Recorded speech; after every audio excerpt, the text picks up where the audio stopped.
Hey everyone, this is Orr from Wicked Cushions, and today I'm going to show you how to replace your Beats Solo earpads. This video is going to be a little different from the rest. In this one, I am going to first start by showing you what are the common mistakes people do when replacing their earpads, and only then I'm going to show you how to replace them.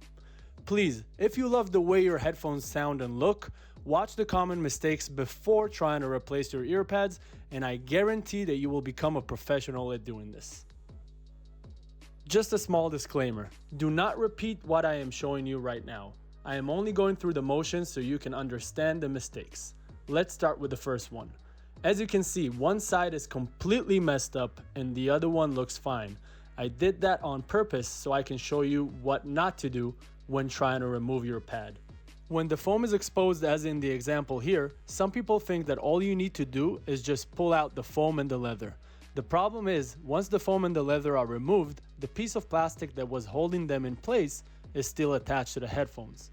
When a new earpad is installed on top of that piece of plastic, not only will it look completely out of order, it would also sound terrible and eventually fall right off the headphones. It is very important that when trying to remove the earpad, you remove its plastic base as well. If you have already did that and the plastic base is currently still stuck to your headphones, I will later show you how to safely remove the plastic base by itself.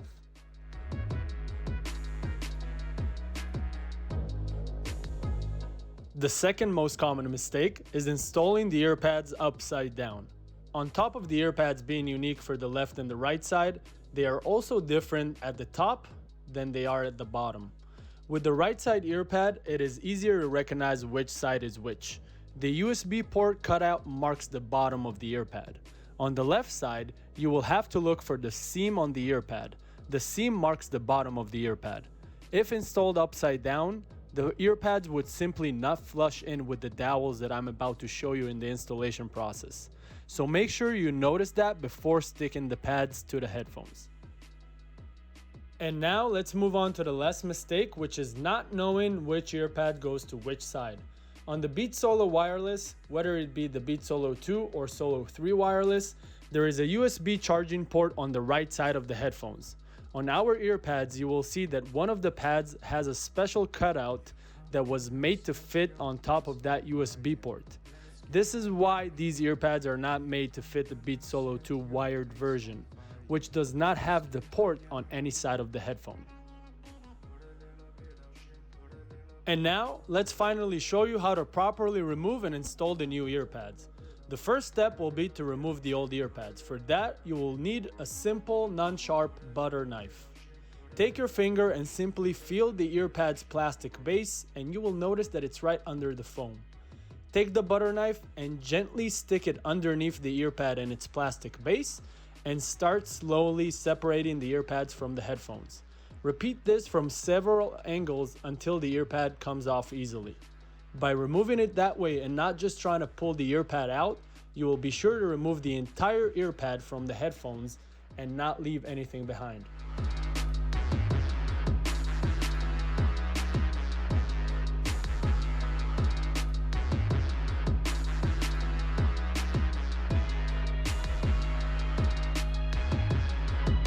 Now, let's move on to the other side. If by any chance you have repeated our first mistake and left the old plastic base attached to the headphones, do not worry, it is extremely easy to fix.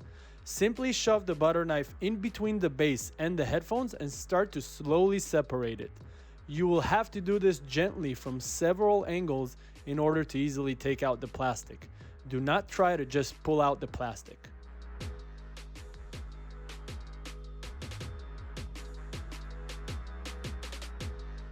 Once completely removed, this is how the headphone speaker should look like.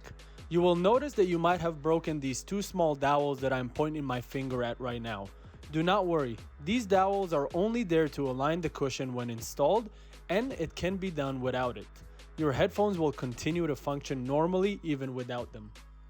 In case the dowels are intact, when installing the earpads, you will align the holes on the earpad to fit on top of the dowels. If your dowels are broken, you will still see a small mark where the dowels used to be located. So simply align the cushion's holes as if the dowels are still there. Now let's move on to the second step. Sometimes after removing the ear pads, you are going to have some leftover adhesive on the headphones. In my case here, there was nothing left. However, if yours has any leftover adhesive, it is very important that you try to remove all of it before installing the new ear pads. And this is why we provided you with some alcohol wipes. The cleaner the surface is going to be, the better the ear pad is going to fit. The third step is going to be installing the new ear pads. I am going to start with the right side cushion. Remember, the USB port marks the bottom of the right side cushion, and this is how we will align it. On the right side of my headphones, the top dowel is broken, but I still have my bottom one intact. So what I'm going to do is I am simply going to start by placing that dowel inside the hole on the ear pad and align the top hole to where the broken dowel used to be. After that, I'm going to push the ear pad down and hold it for 10 seconds.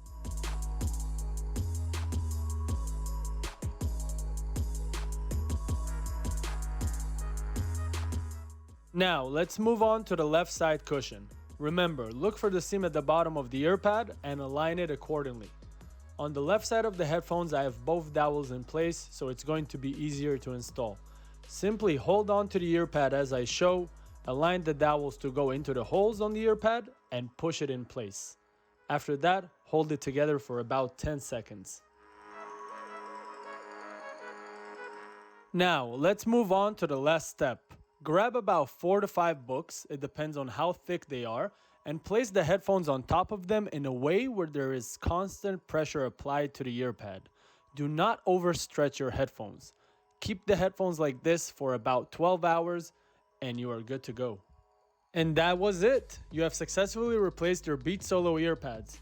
I hope that this video was helpful, and if you have any questions, do not hesitate to contact us through our contact information in the description below. Please subscribe to our channel as we keep uploading new how-to videos every month.